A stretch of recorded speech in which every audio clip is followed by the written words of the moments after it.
Aloha and welcome to part 2 of our funk special, Build Your Own Funk Library, featuring us, 420 Chilli, and our dear friends Kamenica, who are funk specialists.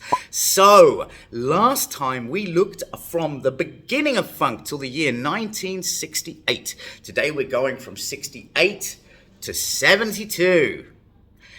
I will be using for my weapons a lovely bottle of schnapps, hot, spicy Carolina Reaper, pear schnapps, produced by Kamenica Reaper, and their number 5 Carolina Reaper sauce as my weapon. And our dear friends over at Kamenica Reaper are also on the number 5 Carolina Reaper sauce and their Caribbean Trinidad Maruga Scorpion super hot sauce. Let's get funky.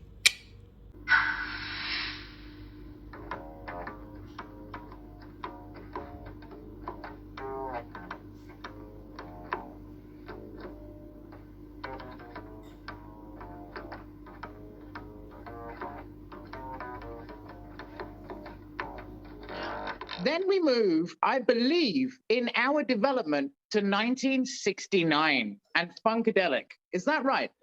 Yeah, one of the most important funk bands in history, Funkadelic.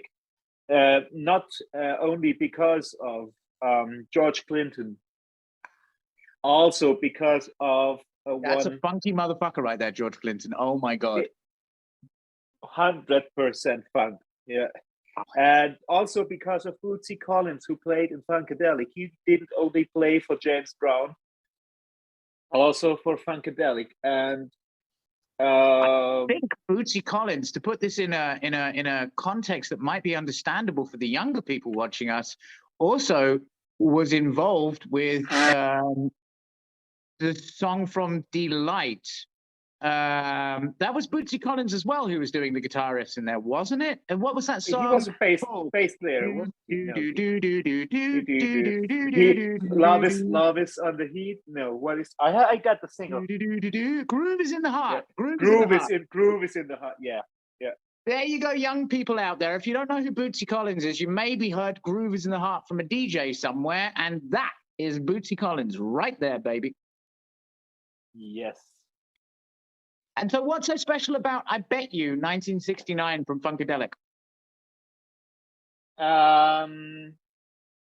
Well, first of all, I wanted a song of Funkadelic in the list. Yo. I actually took my favorite song from Funkadelic. There you go. So that's the Funkadelic step. Now here we move to one of the great things about my job, which is that I get to learn some new stuff. A band I've never heard of, the Detroit Emeralds. Baby, Let Me Take You, 1972. Tell us about what this is in the history of funk, sir. It was Detroit Emeralds were pioneers of the funk music in the Midwest. They were, I think, one of the most important and one of the earliest funk bands in the Midwest, and also I took that from my that I used to play that song a lot when I DJ. Yeah, I gotcha. If people would like to see you, if you happen to be in the Germany region and you'd like to see our dear boy here doing some DJing, what would be the DJ name they would find you under? My DJ name is Ulrich Wicked. Ulrich Wicked, baby. What? Now, I am very surprised of the next one on our list, because next we move to 1972. And although I know the song deeply, I wouldn't have put this band in the history of funk, which is the Temptations. And we got Papa is a Rolling Stone. It's a beautiful tune. Papa is a Rolling Stone. Tell us about where we're going here. I think there are about 5 versions of that song, or at least I know for 3. There is the radio version, which is I think 5 minutes. Then there is the the single version, which is 7 minutes, and there is the album version, which takes 15 minutes, and that's the one I prefer. And actually, yes, it's the most popular, most well-known song on the list. But what is for me so funky is the guitar in that song. Not only you can hear the blending of an old soul choirs, but also the guitar.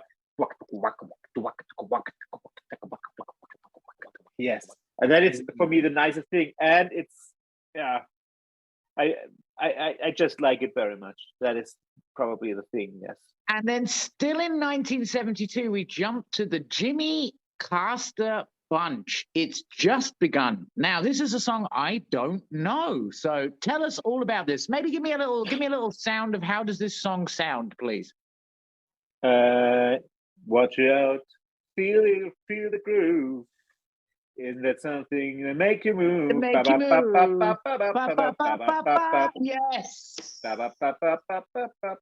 Watching something, feel the groove. Yes. Tell you something, how to move, and so on. Yeah.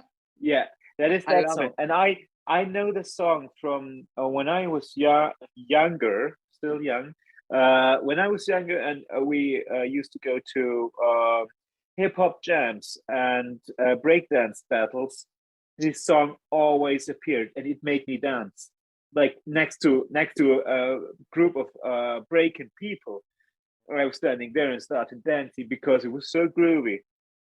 It's something that I've always been very conscious of. Whenever I was in an extremely funk heavy situation, I was always very conscious of how very much I'm a middle-class, white or almost white English person from a suburb. And then I'd find myself getting down and funky to some funk in a place, and I would suddenly feel like I was perhaps culturally appropriating, as they might say. But I didn't give a fuck because it was so damn funky. And when we talk about damn funky, the next tune on the list comes from, I would say, one of the funkiest movies I've ever seen. I adore what they call blaxploitation cinema.